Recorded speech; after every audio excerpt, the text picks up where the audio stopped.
구원받기를 원하는 그런 가운데 있습니다.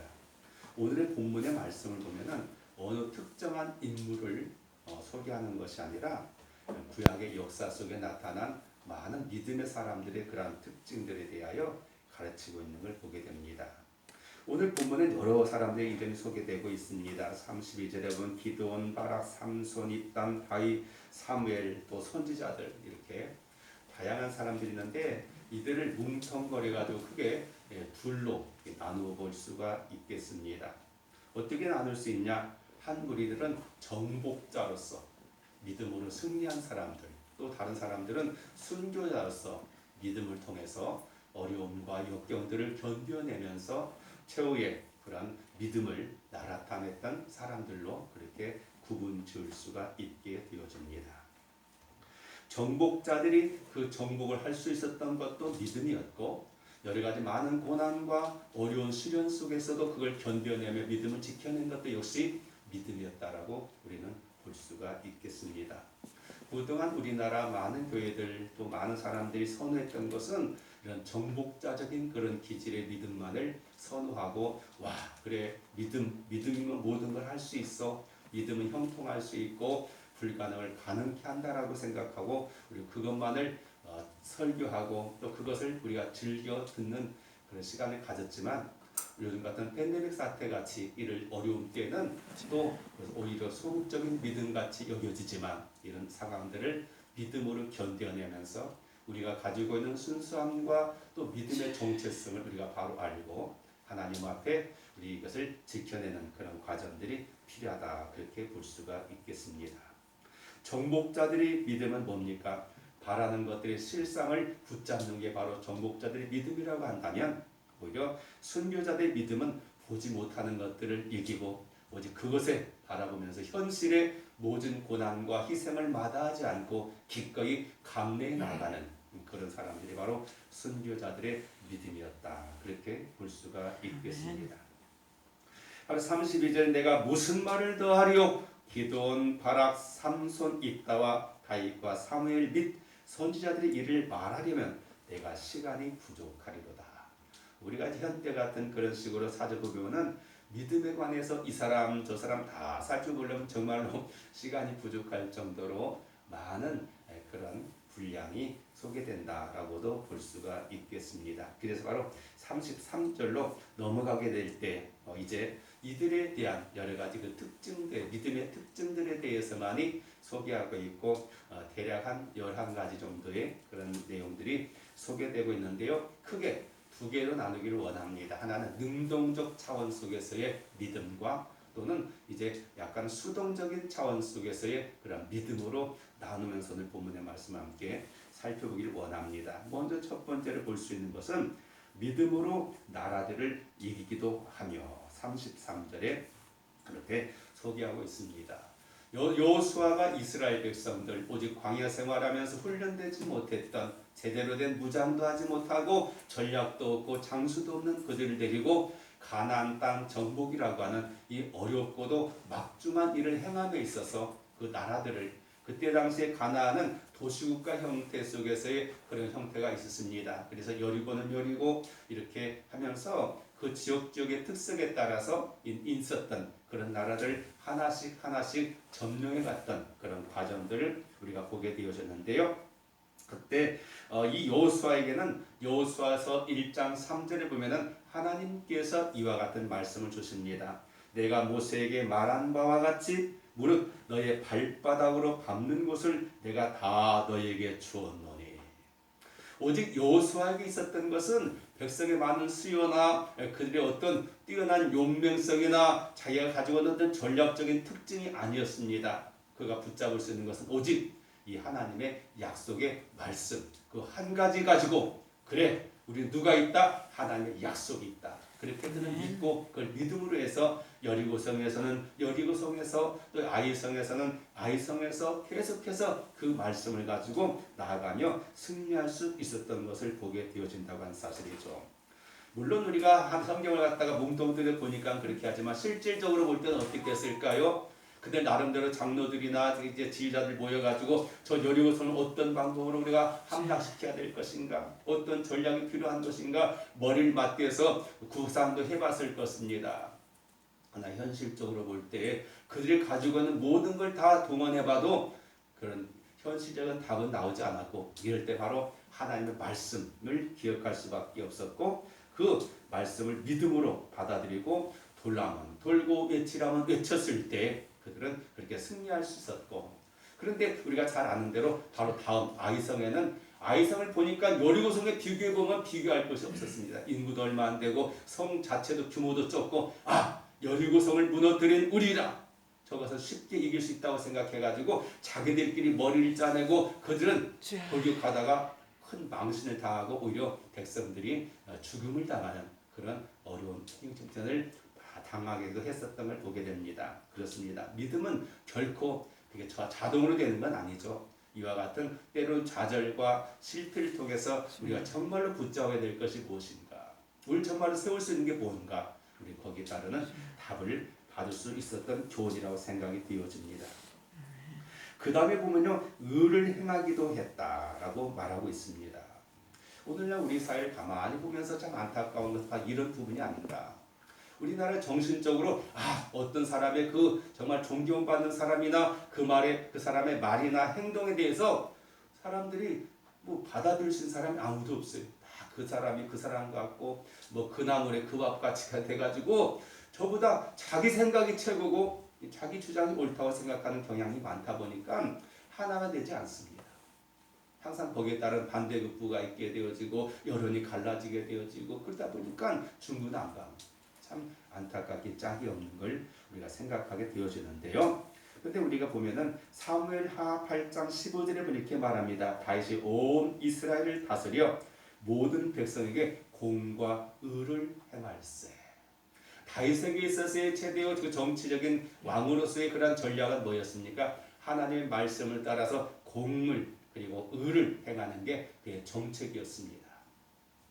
오늘날 같이 환경 문제에 대해서, 경제 문제에 대해서, 취업의 문제에 대해서 여러 가지 노예 이런 그런 문제가 아니었고, 그의 최고의 주된 관심사는 어떻게 하면 공평하게 그리고 사람들이 사람답게 의롭게 살아갈 수 있는 것이 바로 하나님의 뜻인 줄 알고 그것을 펼치는 정책이 바로 다윗이었고, 오늘날도 이스라엘 나라의 그 국기를 보면은요, 거기 상징적으로 있는 별이 바로 별 하나가 있어요. 그게 바로 다윗별입니다.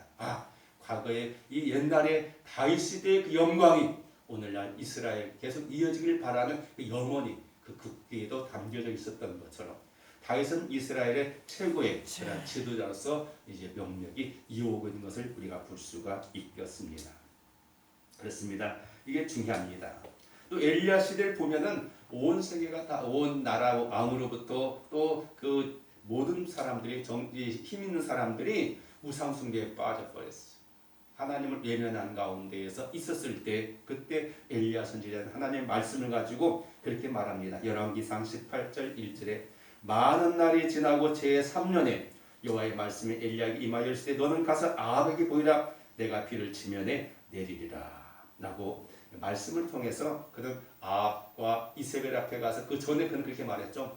당신들이 이와 같이 우상을 섬기고 하나님을 섬기지 않으면 이 땅에 3년 동안 비가 오지 않을 것이다. 왕한테 선포하고 그는 도망 다녔습니다. 그리고 때가 될 때 그의 말씀을 가지고 이제는 이제 아합 왕한테 가가지고 담대하게 외쳤던 그 부분을 우리가 볼 수가 있겠습니다. 그리고 또 말합니다. 오늘 본문은 약속을 받기도 하며, 또 어떤 사람은 성경에 나오는 모든 구절 하나가 다 약속이라고 말하기도 하지만 어쨌든 성경은 수많은 약속들이 있습니다. 이 약속들이 그 사람의 약속이고 그 사람의 약속이고 그 시대의 약속이고 그때 상황의 약속이라고 생각한다면 오늘 우리가 이것을 읽을 필요도 없고 우리가 설교할 필요도 없어요. 이 약속을 우리가 왜 읽습니까?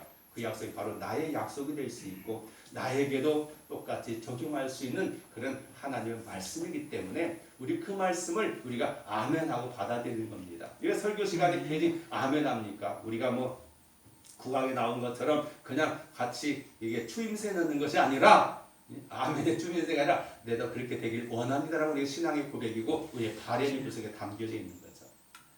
억지로 여러분 믿습니까? 이걸 아멘 시키는 것이 아니고 주여 나도 정말로 그렇게 되기를 원합니다. 그 말씀이 그 약속이 나의 약속이 되기를 원합니다라고 하는 그런 간절한 믿음의 고백으로 나와질 때 그것은 나에게 그 약속이 되어지고 나에게 그것이 놀라운 능력으로 나타나게 될 줄로 믿는 것입니다. 그렇습니다. 참으로 성경 수많은 약속들인데 불구하고 오늘날 많은 성도들은 굉장히 불신 속에서 두려움 속에서 의심 속에서 불안 속에 살아가는 그런 부분을 우리가 볼 수가 있겠습니다. 왜 그렇습니까? 아이고 그때고 지금은 세상이 달라졌고 지금은 그런 것이 안 통하는 세계라고 생각하는 경향들이 있기 때문에 세상이 익숙해져 버렸어요. 그 익숙함이 그 편안함이 그 상식이 우리 하나님으로 인해서 새로운 기대와 그리고 말씀에 대한 그런 우리가 믿음을 갖지 못하고 있는 것은 아닌지라고 볼 수 있겠습니다. 하나님께서 여호수아에게 그 땅을 너에게 주겠다고 하는 약속이었고 바로 그 말씀대로 그는 하나님 약속하지 않았습니까? 마치 약속 어음이라고 하는 게 있어요. 지금은 뭐 약속표로 하고 그냥 카드로 끊지만 과거에 약속 어음 같은 게 많이 기억하는 거 있었습니다. 약속 어음은 한마디로 그 어음에 대한 것을 그 기업체에서 인정해주고 또 은행이나 이런 이제 금융기관에서 보증해 주는 거죠. 그돈 가지고 가면은 이제 그 은행에서는 지불해 줍니다. 그런 것처럼 하나님의 말씀, 하나님의 약속을 우리가 하나님께 우리에게 주시는 약속 어음을 받아들이고 하나님 이렇게 말씀하지 않았습니까? 하나님 이렇게 해주십시오. 우리 그렇게 담대하게 구할 수 있습니다. 왜요? 우리가 주 예수의 이름으로 구하기 때문에 그 약속 우리가 허락해 주셨기 때문에 그렇게 우리도 나아갈 필요가 있다고 볼 수가 있겠습니다. 여러분 다윗의 경우를 생각해 보십시다. 다윗이요 왕이 될 수 있는 확률이 얼마나 됐을까요? 이름 없는 조그마한 마을 속에서 양 몇 마리를 크렸던 목동이었던 다윗이 이스라엘 나라의 왕이 될 수 있는 확률은 이건 뭐 상상할 수도 없는 것입니다. 기대할 수 없는 거고 이건 동화 속에서 잘 나오기 어려운 거죠. 그런데 하나님께서는 그 다윗에게 사무엘을 통해서 기름 붓게 받게 만들고 그를 통해서 이스라엘의 왕으로 세우는 걸 보게 되는데요. 그 과정도 보면은요. 사실 다윗에게는 굉장히 많은 기회들이 있었어요. 하나님의 약속을 받았고 그리고 그 말씀대로 놀라운 일을 행하지 않았습니까? 이스라엘을 유력했던 골리앗을 쳐 죽였던 게 그래서 사람들이 민중의 여론이 얼마나 좋았는가 하면 사울은 천천히 다윗은 만만이다. 요즘에 지금 다음에 대권 주자에 대한 여론조사가 많이 있지 않습니까? 누구는 몇 퍼센트 누구는 몇 퍼센트 그런데요 다윗과 사울의 여론조사를 보면은요 이거 상대가 안 돼요. 다윗은 만만이고 사울은 천천히 게임이 안 되는 거죠. 그렇게 여론 좋았어요. 그런데도 불구하고 그 부하들이 사울을 죽이는 기회를 줬을 때 아니다. 바로 하나님의 때를 기다리겠다고 그는 생각해요. 하나님이 말씀하셨으니까 그분이 이루어주실 거라 했지 내가 이제 내 마음대로 하겠다고 생각하지 않았던 게 바로 다윗의 유대함이라고도 볼 수가 있겠습니다. 여러분 그래서 오늘 우리도 그런 성경을 통해서 주신 그런 약속의 말씀들을 우리가 믿음으로 받아들여 주님 그 말씀이 그 약속이 나에게 지길 원합니다라고 말하는 그런 자세가 필요하다고 볼 수가 있겠습니다. 성경을 읽으면서 어떤 약속이 올 때마다 하나님 그 약속 나에게도 이루어 주십시오. 그렇잖아요. 우리가 자꾸 읽고 그 말씀 묵상하고 그 성경을 보면은 시편에 보면은 그런 말씀들이 많이 나옵니다. 말씀을 내가 되새긴다, 되뇌인다. 그렇잖아요. 소 같은 것이나 양 같은 것, 염소 같은 거 보면은요 아무것도 없을 때 그는 입 속에 담겨져 있던 것을 다시금 끄집어내 가지고 계속 그 입에서 또 씹어 가지고 다시 넘기잖아요. 그러니까 이 똑같은 우리는 그냥 버려볼 수밖에 없는 풀을 갖다 먹으면서 뭘 짜내요? 우유를 짜내잖아요. 가장 완벽한 그런 음식이라고 할 수 있는 우유가 그 풀을 갖다 먹었던 소를 통해서 나오는 걸 보게 되면 이런 되새김질이라고 하는 굉장히 중요한 것 같아요. 그렇기 때문에 그 말씀을 댁에서 그냥 딱 듣고 끝나버리면 안 돼요. 아 오늘도 이제 주일날 말씀 예배 시간 참석했으니까 끝났다고 하지 말고 그 말씀을 통해서 우리가 우리 나름대로의 생활 속에 적용하면서 그러면 나에게 그 말씀에 해당되는 것 부분이 무엇이고 내가 개선해야 되고 더 분발해야 될 건 무엇인가 또 내가 잘하고 있는 것 더욱더 내가 힘써서 할 수 있는 것이 무엇인가를 보면서 우리 각각 주어진 삶의 정황 속에서 그 말씀을 실천할 때 그것이 바로 나에게 열매가 되어지고 아름다운 향기가 되어지고 하나님께 영광이 되어지고 나에게 커다란 유익이 될 수 있는 그런 말씀이 될 수 있다고 생각이 되어집니다. 그래서 믿음의 성자라고 일컫는 조지 물러 이번 그렇게 말씀하고 있죠. 성경을 통해서 하나님의 약속을 발견하고 구체적으로 기도해가지고요 그가 받은 응답에 대한 소식이 5만 가지 이상이라고 그의 자서전을 보면 나오게 돼요. 5만 가지라고 한다면 얼마나 많은 건지 모르겠어요. 상상이 하루에 한 개도 넘어요. 그렇잖아요. 1년이 365일이고 그 10년 해봐야 3650이고 20년 해봐야 7300일밖에 안 되는데 5만 가지라고 한다면 하루에 한 가지도 아닌 거예요. 그만큼 그의 삶이 기도와 기도의 응답으로 이루어질 수 있다고 한다면 그 사람은 특별한 사람이라고 해버리고 할 말 없고 우리도 우리 생활 속에서 사소한 것에서부터 그런 기도와 그런 생활에 이제 이어질 수 있는 그런 삶이 되면 참 좋겠다는 생각을 갖게 됩니다. 그 다음에 보면 33절 하반부에 사자들의 입을 막기도 하며 이 사실을 보면 우리가 어떤 게 생각나요? 바로 다니엘이 생각나죠.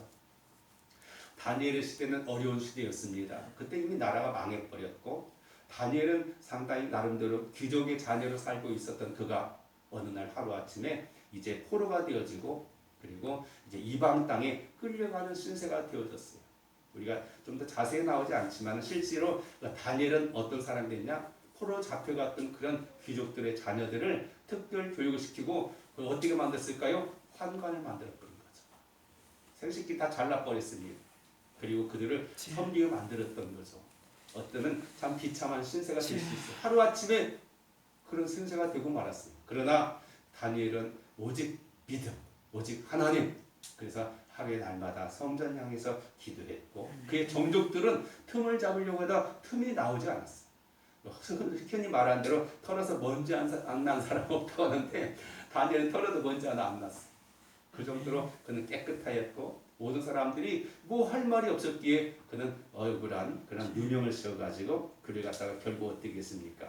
사장으로 집어넣을 수밖에 없는 그런 상황을 만들었어요. 근데 그 국주의 사자들이 그 다니엘을 먹을 수가 없었다라고 말하고 있습니다. 다니엘서 6장 23절에 보면 왕이 심히 기뻐서 명하여 다니엘에게 굴에서 올리라 하며 그들이 다니엘을 굴에서 올린즉 그 몸이 조금도 상하지 아니하였으니 이는 그가 자기 하나님을 의뢰함이었더라. 그렇습니다.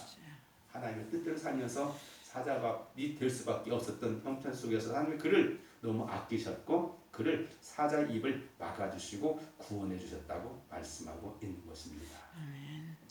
그 다음에 보면은요 34대 불의 세력을 멸하기도 하며 이 불하면 또 떠오르는 다니엘서에 나온 사람들 있죠. 이 다니엘의 세 친구 사드락과 메삭과 아벳느고라고 일컬어지는 이 세 사람. 이 사람들은 어떻게 됐습니까? 바로 굉장히 어려움이 많이 있었습니다만은 그냥 우상을 숭배하지 않고 하나님만을 섬긴다고 했을 때에 이 사람들 갖다가 이 불 속에 불도 그냥 불이 아니라 오늘로 말하면 용광로 불 같은 수천도 되는 그런 돌에다가 얼마나 뜨거웠는가 하면 그걸 던지러 갔던 사람이 던지려다가 먼저 타 죽을 수밖에 없었던 그런 뜨거운 극렬한 불 그것에 던져졌을 때 그 불 속에서 구원받았다고 말하는데요. 뭐라고 말했냐면은 다니엘서 3장 17절에 보면 이렇게 말합니다. 만일 그럴 것이면 왕이여 우리가 섬기는 우리 하나님 우리를 극렬히 타는 불목 가운데서 능히 건져내시겠고 왕에서도 건져내시리다. 그런 믿음을 가지고 있었어요. 그러면서 그 다음에 또 나오는 여기 소개되지 않은 말 그래서 죽는다 할지라도 하나님의 뜻이라고 한다면 우리 기꺼이 그걸 수용하지 당신 앞에 당신을 우상으로 섬기지는 않겠다고 하는 그런 고백이 나오게 되는 걸 볼 수 있습니다. 어제부터 이 말씀을 우리가 준비하면서 그 북한의 그 실상에 대해서 그 기독교인들 실상에 대해서 잠깐 유튜브를 갖다 검색한 적이 있습니다. 여러분도 혹시 시간 나면은 그 유튜브 같은 경우는 갈렙 선교에 관한 그걸 갖다가 이제 하면은 현재까지도 그 계속 갈렙 선교회라고 하는 그 선교회가 있고요. 그 사람들은 북한의 기독교의 현실에 대해서 이렇게 여러 가지로 거기에 올려놓은 그림을 가지고 올려놓은 걸 보게 되면 이 북한에 기독교인들이 많이 있습니다. 북한이 공산화된 지가 얼마나 오래됐습니까? 그리고 계속해서 기독교인들을 박해하고 기독교인이 발각되면요 당사자만이 아니라 온 가족 심지어는 사촌, 팔촌까지 막 다 어디 정치 수용소를 집어넣어버려요. 아까도 조금 살펴봤더니 어떤 사람의 북한에서 그 정치범 수용소 그 기독교인들이 박해받는 그 현장을 감독했던 사람이 우리나라 시 남한에 와가지고 있으면서 거기에 사정을 했던 걸 잠깐 살펴봤는데요. 그냥 어떻게 표현이 안 돼요. 거기 보니까요 사람이 아닌 짐승 같은 괴물들이 막 우글거리더래요. 일을 하는 뜨거운 막 그 속에서 뭐 있는데 그들이 어떻게 됐냐면 너무 심한 고통 속에서 있다 보니까요 피가 막 쪼그라들어가지고 그냥 정말 척추가 다 물리가 돼가지고 뭐한 평균이 뭐 130cm밖에 안 될 정도로 성인들이 자랄 수가 없이 그냥 오히려 줄어들어 버려. 피가 줄어들고 허리는 그냥 등은 굽어버리고 그런 사람들 갖다가 막 다 왜 그랬냐? 예수 믿는다는 것 때문에 예배 드린다는 것 때문에 처음에는 막 많이 사연을 시켰는데 뭐라도 시켜가지고 하겠다고 하는 그런 정책 속에서 그런 사람들이 북한에 수만 명이 그런 정치 수용 속에 있어요. 안 잡히고도 지하교회에서 활동한 사람들이 있고 그들이 도대체 그 어려움 속에서도 왜 그렇게 사는 속에 있고 왜 하나님에 대한 것이 있겠습니까? 바로 믿음 때문에 지금 당장은 이런 육체적으로 고난을 당하고 짐승 같은 생활을 하고 있지만 나에게는 천국이 있고 하나님의 약속이 있다고 하는 그런 믿음을 가지고 있기 때문에 기꺼이 그것을 감내하고자 하는 그런 사람들이 있습니다. 여러분이 시간 나면 한번 그렇게 검색해 보면요 거기 좀 더 자세한 내용들이 나와요. 오늘 우리는 아이고 힘들다 어렵다 말하지만 정말로 주님이 오실 때는요 우리 사람들보다 그분들이 얼마나 큰 하나님께 상급이 될 것인가라고 하는 생각도 가져보기도 하게 되어집니다. 그 다음 6번째는 칼날을 피하기도 하며 라고 말합니다. 구약성경 수많은 사람들이 이런 예수 믿는 것 때문에 올바로 살려고 하는 노력한 것 때문에 칼날 위협을 받았습니다. 대표적인 사람 중에 하나가 바로 다윗 아니겠습니까? 이 다윗은 사울의 사위였고 나라를 구한 구국 영웅이었습니다. 그런데 이 사울의 시기심 때문에 그냥 뭔가 나면은 그냥 다윗만 보면은 그냥 자기 사이에 그냥 자리가 이태라고 생각했고 자기 자식 요나단에게 물려줘야 되는데 이거 안 되겠다 생각해가지고 그는 바로 창으로 죽이려고 몇 번씩 했어요. 군대를 동원해가지고 죽이려고 돼 있었고 이런 칼날의 위협들이 있어요. 그런데 이런 것들 다 피할 수 있었던 것을 무엇이겠습니까? 다윗이 워낙 날쌔가지고 센스가 좋아가지고 그에 많은 그런 동료들이 있어서가 아니라 바로 하나님을 향한 그런 믿음과 약속이 있었기 때문에 그렇다고 볼 수가 있겠습니다. 그 다음 부분은요 바로 어떻게 됐습니까? 바로 연약한 가운데서 강하게 되기도 하며 사실 그래요. 우리가 성경을 보면서 위로받는 것 중에 하나는 뭐냐면 처음부터 정말로 강하고 지혜롭고 완벽한 사람이 있었다고 한다면 우리는 그냥 아이고 그런 사람은 특별한 사람이지 오늘식으로 말하면 금수저 타고나서 그렇지라고 말할 텐데 그렇지 않아요. 아브라함을 통해서 볼 때도 그렇고 이삭을 통해서 볼 때도 그렇고 야곱을 통해서 볼 때도 그렇고 보면은 그들도 다 우리처럼 연약한 모습들이 보이죠. 실수하게 되어지고 하나님 앞에 좌절할 수도 있고 그럼에도 불구하고 다시 하나님께 그를 설득시키고 그를 일으켜주시고 그를 믿음의 사람으로 하나님의 사람으로 쓰임받게 하셨던 것을 통해서 우리가 살게 되어졌는데요. 보면은 어떻습니까? 아브라함 같은 경우도 그가 원래 부름받았을 때 하나님께서 왜 그를 불렀습니까? 너에게 내가 자식을 주겠다. 그동안 아무리 노력해도 자식이 없었던 아브라함이 그것은 정말로 하나의 희소식일 수밖에 없었고 복음일 수밖에 없었고 그 말씀 하나 듣고 갈대아우를 떠나고 그렇게 가나안 땅을 가서 하나님 땅에 머물다 갔는데요. 근데 정작 그가 99세가 돼가지고 하나님께서 아들 주겠다고 내년 이맘때 네가 아들을 안아볼 수 있다고 할 때 어떻게 했어요? 웃었어요. 그 소리를 듣던 사라도 웃을 수밖에 없었어요. 그게 우리들의 형식이에요. 아브라함 같은 믿음의 사람도 말이 돼야지 논리적으로 상식적으로 좀 10년 전만 됐다라고 한다면 왜냐하면 이스마엘이 낳았잖아요. 그렇습니다. 그런 것처럼 그렇게 됐을 텐데 아니잖아요. 지금은 다 끝났어. 이제 고목나무 같은 고목나무에서 꽃이 필 수 있냐? 아니다. 이게 바로 그들의 현실적인 감각이었고 그런데 하나님은 그것에게 아들 주시고 연약한 가운데 강한 믿음의 사람으로 만들었어요. 우리가 모세의 부름 받을 때도 알잖아요. 모세가 얼마나 뺀질뺀질해가지고 변명했어요. 심지어는 아이고 나는 이 말을 잘 못해가지고요. 아이고 내가 어떻게 그렇게 이 바로를 설득하고 뭐 회담해가지고 이길 수 있겠습니까? 뭐 우리나라 대통령 미국 가가지고 뭐 회담할 때 말 잘해가 되는 건 아니겠습니다만은 그때 하나님께 뭐라고 봤을까? 네 누가 만들었어? 이렇게 말씀하시지 않았습니까? 그래요. 우리는 모세처럼 또는 아브라함처럼 이런 결정, 저런 연약함을 가지고 있지만 하나님 그것을 설득해가지고 이기게 만든 걸 보게 돼요. 그 다음에 보면 어떻게 됐습니까? 전쟁에 용감하게 돼요. 그래요. 전쟁에 용감하게 돼요.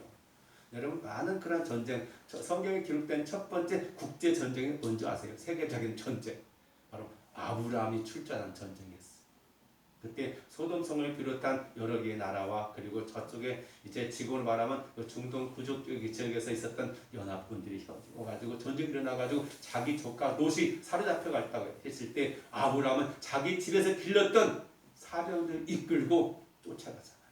뭘 가지고요? 바로 믿음을 가지고 내 조카를 구원하겠다라고 하는 오직 그 하나의 믿음 가지고 나아가서 적군들을 파괴하고 모든 걸 같이 돌아온 걸 보게 되어집니다. 또 이방인들의 진을 물리치기도 하며 그렇습니다. 이방 사람들의 진을 물리칠 수 있는 그런 능력들이 바로 거기 있었던 걸 보게 되고요. 그 다음에 35절에 보면 재미있는 이야기가 나오죠. 여자들은 자기의 죽은 자들 부활로 받아들이기도 하며 그래요. 우리가 잘 아는 대로 어디에 나옵니까? 바로 엘리야 시대와 엘리사 시대 때 사르밧 과부의 아들 그리고 수넴 여인의 아들 다 죽어버렸어요. 그러나 그들이 엘리야를 통해서 엘리사를 통해서 그들을 다시금 부활케 만들었던 놀라운 역사를 통해서 앞으로 신약 시대의 예수를 통해서 우리에게 나타날 그런 부활에 대한 그런 소망을 가질 수 있도록 했던 걸 보게 되어집니다. 그러면서 이제 우리가 살펴볼 수 있는 건 순교자들의 믿음을 수동적인 차원의 믿음을 함께 생각해 보길 원합니다. 여러분 믿음은 정복하는 능력에만 있는 것이 아니라 바로 견뎌낼 수 있는 능력. 아까 잠깐 말씀드렸던 것처럼 북한의 그런 실상들을 비롯해서 또 우리나라 많은 그런 이제 선교사들이 이런 저 중동 지역이나 막 이가 가지고 막 여러분 전에 우리가 아는 것처럼 우리 교단 그런 선교사였는데 그냥 참수당하는 것을 갖다가 찍어가지고 그냥 세계 유튜브에 보냈잖아요. 그 참으로 나쁜 탈레반 이런 사람들이 그랬잖아요. 그래 그럼에도 불구하고 복음을 증거하기 원해서 지금도 많이 나가 있고 보니까 지난주에 기독교 연합회가 있어가지고 이 참석했었는데 신광교에서도 다시 또 이번에 선교사를 파송한다고 그러더라고요. 지금 현재 막 가면은 막 그 팬데믹 때문에 나라마다 가면 2주간 이렇게 있는데 그런 감리하고도 또 이 선교사들이 파송되어져 가지고 정말 어렵고 힘든 가운데서도 주님의 명령을 이루기 위해서 그렇게 나아간 사람들이 있습니다. 정말 목숨 걸고 어렵게 힘겹게 하는 그런 사람들이 있는 걸 보게 되어지죠. 바로 굉장히 어려움이 많았습니다. 그래서 보면은요 심한 고문을 받되 구차히 풀려나기를 원하지 아니하였다. 고문 속에서 정말 근데 어떤 얼마나 어려움들이 많았었냐면요 37절, 36절과 37절 보면요 또 어떤 이들은 조롱과 채찍질뿐 아니라 결박과 옥에 갇히는 시련도 받았으며 그리고 돌로 치는 것, 톱으로 켜는 것, 시험과 칼로 죽임을 당하고 양과 염소의 가죽을 입고 유리아의 궁핍과 환난과 학대를 받았으니 전에 그 그리스의 한 기도원에 갔더니 막 그때 과거의 그 선배들이 믿음의 사람들이 어떻게 죽임을 당하는가를 갖다 그림으로 이게 표현했는데요 상상할 수가 없어요. 사람을 죽이면 그냥 총으로 쏴 죽이거나 그냥 목걸이 가지고 이게 죽이거나 뭐 이렇게 하면 깨끗하게 죽는데 그렇게 죽이는 건 안 된다고 생각해가지고 잔혹하게 막 여도 나온 것처럼 막 톱으로 썰어 사람을 갖다 톱으로 썰어 얼마나 상상만 하더라도 막 치가 뜰 수밖에 없는 그런 것들 있잖아요. 그래서 굉장히 말도 안 되는 그런 일들이 있었어요. 아니면 막 이런 틀을 짜가지고 막 거기다 막 까시는 데다가 내가지고 움쩍다자도 못하게 그냥 서 있게 만드는 그렇게 하는 것도 있고 별 그런 정말 이 사람이 있을 수 없는 그런 환경과 어려움들을 그렇게 했던 걸 보게 되는데요. 근데 왜 그런 고통 속에서도 그런 죽음 앞에서도 더 이상 하나님 안 믿겠습니다. 내가 살려주세요. 내가 시킨 대로 하겠습니다. 하면 그 고통에서 벗어날 수 있음에도 불구하고 그렇게 기꺼이 감내했던 이유가 뭡니까? 바로 뭐라고 말씀하실까? 그들은 더 좋은 부활이 있기 때문에, 더 나은 미래의 소망이 하나님으로부터 약속을 받아도 믿음으로 받기 때문에 지금 내가 당장 어려움 당해도, 사실 오늘 우리나라가 이렇게 세계적인 그 경제 강국이 되었던 이유 중에 하나 뭡니까? 우리 어른들이 정말로 가난하고 힘겨운 삶을 살았던 그 어려운 시기도 내 자식 때만큼은 보다 잘 되기 위해서 허리띠를 졸라매면서 정말 잠을 안 재가면서 그냥 열심히 일해가지고 교육시키고 그들을 위해서 뒷바라지하고, 그냥 나는 뭐 어차피 이렇게 되는 사람들, 당신들은 너희들만큼 좋아 나은 이것을 위해서 헌신했던 그런 수고들이 오늘날 이런 기적을 만들지 않았습니까? 그런 것처럼 바로 이 믿음의 사람들 역시 그런 하나님의 약속을 바라보고 더 나은 미래를 바라보면서 신뢰했기 때문이었습니다. 말할 수 없는 그런 어려움들 많고 결박당해서 그렇게 했고요.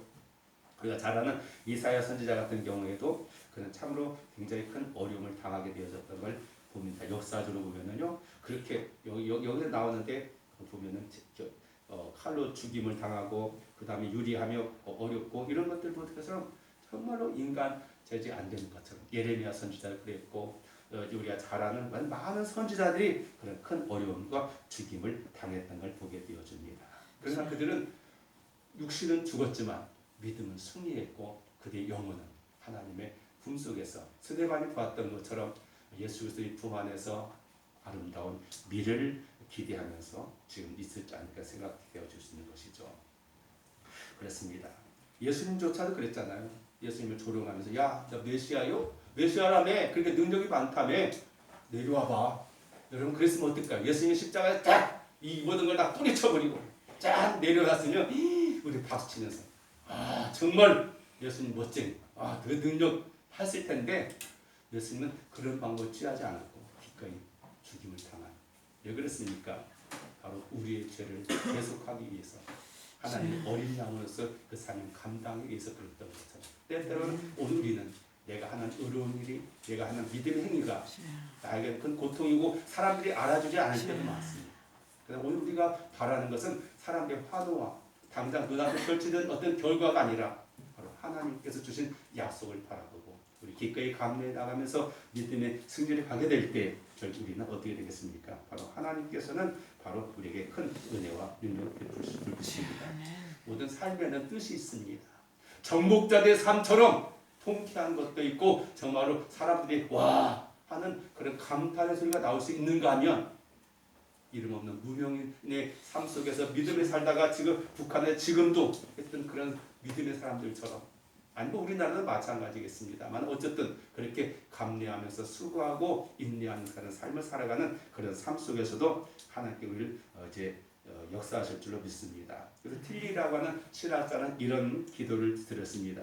제게 환경을 변화시킬 수 있는 용기를 주십시오. 그러나 이 환경이 변화되어서 안 될 것이라면 이 환경을 받아들일 수 있는 평온함을 내게 주십시오. 그리고 이